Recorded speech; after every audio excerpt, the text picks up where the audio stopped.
Liki mulut selawat ke Nabi. Nabi gekun batabuh hadis yang diriwayat oleh Nasai dan Ibnu Hibban. Pokok Nabi, aqrabun nasi ilayya yaumal qiyamah, setoto manusia kepada ulun ba'uro kiamat, aksaruhum salatan alayya, yang paling le menselawut atuh lun. Tema menyetong Nabi ikna lan neraka.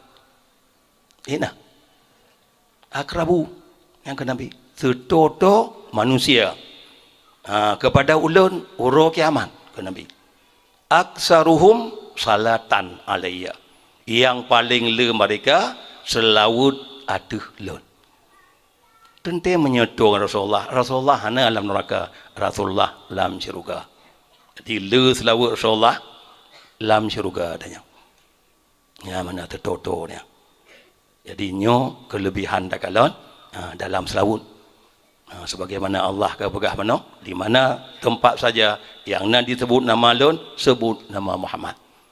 Yang yang kehuri namono cinta mentangnya. Golong ya dengar cinta mentang. Apu idonya handutung. Menancit apu ora akhirat tengah betul-betul yang tengok cinta ke Rasulullah, yang handutung cit ngan apu neraka. Bela selawut. Bahkan Nabi nak kemata bawah hadis, sallu alayya walau kana biria. Ya kan Nabi. Selawat dulu. Bahria, liki mulut karya. Grup-grup patah menatah jamun. Jamun. Menatah rumah orang muasyik ni mah api-api na patah menatah. Nyamban. Nyandum ke bergerak li Rasulullah untuk menselawut ke Rasulullah. Ya urung pegah harum selawut nyan kena lih ate ra kira. Pegah harum selawutnya.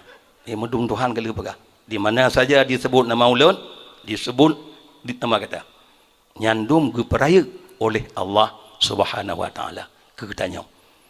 Ke umat ke Nabi katanya dan katanya menancit. Tu umat nabinya oleh Nabi Adam gekun.